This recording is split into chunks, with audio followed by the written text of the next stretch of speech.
যাদের সৎ মা আছে, এই দুনিয়াটা যে কতটা কঠিন তারাই বুঝতে পারে। প্রচুর কঠিন একটা সময় পার করতে হয়।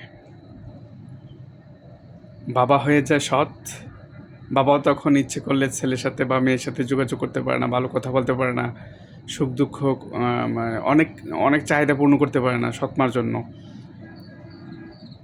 সৎ মা এটা অন্তত বোঝা উচিত যে আল্লাহ পাকের একটা পরীক্ষা এটা আমার।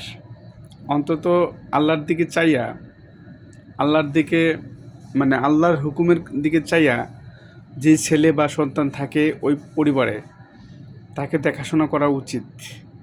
কারণ এটা এই জগৎ চিরস্থায়ী নয়। আপনি আপনার সন্তানকে দেখবেন, আপনার সতীনের সন্তানকে আপনি এড়িয়ে চলবেন, এটা আল্লাহ পাকের পরীক্ষা দিচ্ছেন। তো রেজাল্ট যখন পাবেন তখন বুঝবেন। আর বাবাকে বলছি, সৎ মা বাড়িতে থাকে। বর্তমান মোবাইলের জগৎ, আপনি সান্ত্বনা দিতে পারেন আপনার ছেলেকে, দূরে কোথাও নিয়ে আদর করতে পারেন।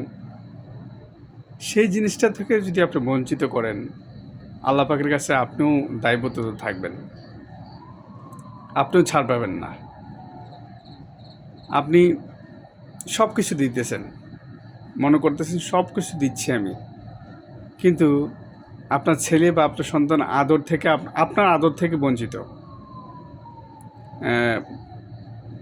সেদিকটা খেয়াল রাখতে হবে। আপনার সাথে কথা বলতে পারে না, খোলামেলা কোনো কিছু চাইতে পারে না। মা ঘরে থাকলে হয়তো অনেক কিছু মার কাছে চাওয়া যায়, বাবার কাছে অনেক কিছু বলা যায় না, চাওয়া যায় না। সেই জিনিসটাও আপনার, সেই গ্যাপটাও আপনার পূরণ করতে হবে। সৎ মা, আমি আমার ওয়াইফকে চালাবো, আমি আমার আরও 2টা বিয়ে করব, সেটা আমার ব্যাপার। আপনার বাবার শক্ত হতে হবে। বাবা যদি নরম থাকে তাহলে কিন্তু সংসার এলোমেলো হয়ে যায়। এমনি তো সৎ মা সৎ মানে সতীনের ছেলেকে দেখতে পারে না। সেক্ষেত্রে বাবা, ওই যে গার্ডিয়ান থাকে, সে যদি একটু নড়বড়ে হয় আরও তো সমস্যা। সেক্ষেত্রে বাবার আরও শক্ত হতে হবে, প্রচুর শক্তি হতে হবে। এখানে বাবার দুর্বলতা আছে। বাবার দুর্বলতার কারণে ছেলে মেয়ে নষ্ট হয়ে যায়। কতটা কঠিন জীবন সৎ মা যদি করে থাকে। সৎ মা ভালো থাকলে ভাই বোন যারা আছে তাদেরকে বলতে পারে যে ওই ছেলেটাও তোর ভাই, তোর বাবার সন্তান, তোর বাবার করে যেহেতু, তোর বাবার জন্ম দিচ্ছে যেহেতু তোর ভাই, ওকেও তোরা নিজের ভাই হিসেবে দেখবি। সম্পদ চিরস্থায়ী নয়, যতটুকু পাবি সমান ভাগ করে নিবি। এই জিনিসটা কয়জনে কয়? বলে কেউ? বলে না।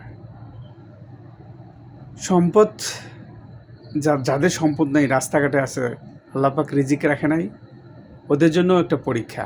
আর যাদের সম্পদ আছে, কোটি কোটি টাকার মালিক, তাদের জন্য পরীক্ষা। পুরা জগৎটাই আমাদের জন্য পরীক্ষা। কথা বলতে গেলে সারা দিন কেটে যাবে, সারা রাত কেটে যাবে। সৎ মা কথাটাই কেমন কেমন লাগে, তাই না?